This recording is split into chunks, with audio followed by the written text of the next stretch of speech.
Why did Apollo 17 astronauts compare the lights outside their spacecraft to fireworks? Inside Apollo 17, the crew had already spent days surrounded by silence, machinery, and endless darkness. Every movement inside the spacecraft was deliberate. Every sound mattered. Every instrument reading was monitored constantly. By December 1972, these astronauts were among the most experienced space crews NASA had ever sent beyond Earth. Commander Eugene Cernan was on his third space flight. Ronald Evans had flown combat missions in Vietnam before becoming Commander Module Pilot, and Harrison Schmitt wasn't just an astronaut, he was a trained geologist, specifically selected because NASA wanted a scientist on the moon itself. Apollo 17 would become the final crewed mission to the lunar surface. The stakes were enormous. NASA wanted geological samples, new lunar data, photographic surveys, and proof that humanity could continue operating deep in space for extended periods. And in many ways, the mission was a success.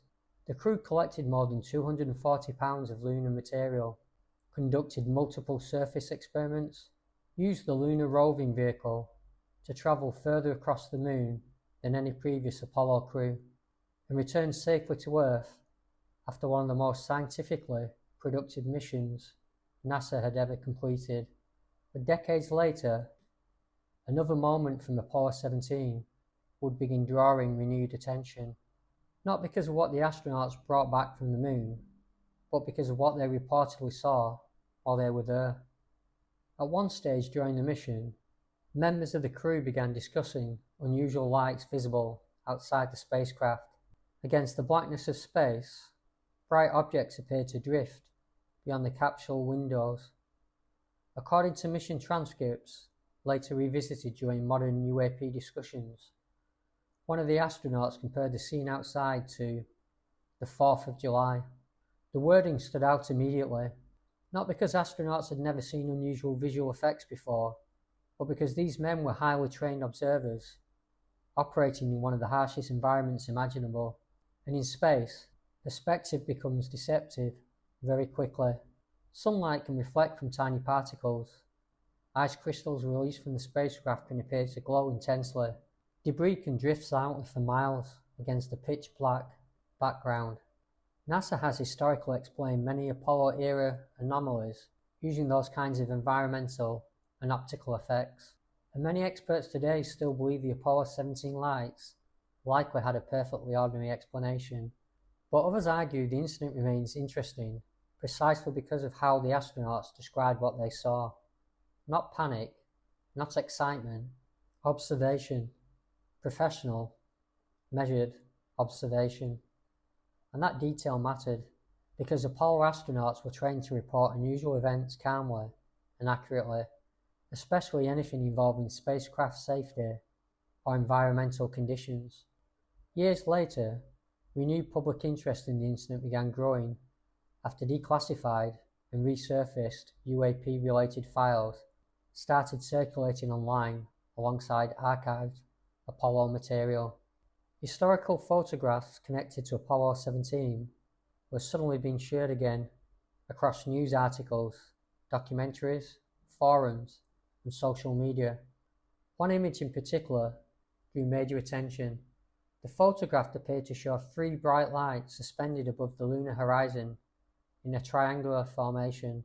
Supporters of the mystery argued the object appeared too distant to dismiss immediately as simple camera artifacts. Skeptics argued the opposite. They pointed toward lens flare, exposure anomalies, reflected particles, or ordinary photographic distortion created under extreme lunar lighting conditions. And once again, the debate reopened, not just among UFO researchers, but among ordinary viewers seeing the image for the first time. Because the photograph carried a strange emotional weight. It wasn't grainy military footage captured from Earth.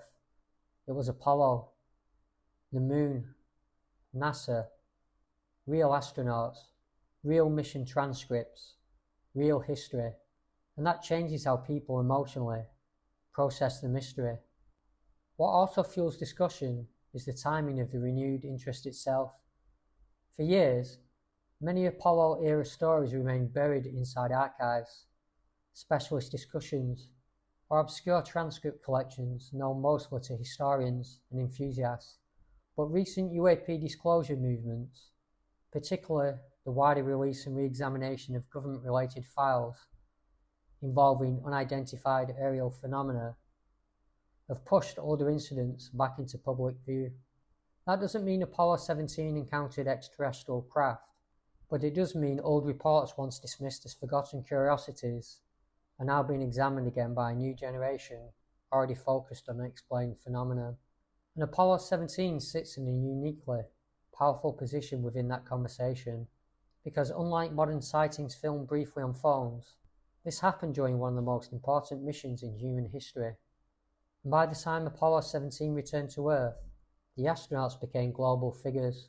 Eugene Cernan would later become known as the last human being to walk on the Moon. NASA publicly focused on the mission's enormous scientific achievements, the lunar samples, surface experiments, and future implications for space exploration. The strange lights themselves never became a major public controversy at the time. Most people either never heard the transcript discussions or viewed them simply as ordinary space-related visual phenomena.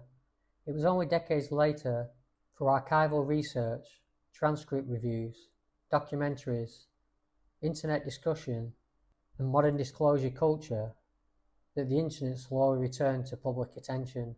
And perhaps that's why Apollo 17 continues to fascinate people today. Because the mystery doesn't exist in isolation. It exists inside a real moment, inside a real spacecraft, with real astronauts staring out into the darkness above another world. And more than 50 years later, people are still studying the same lights Apollo 17 quietly described while suspended above the Moon.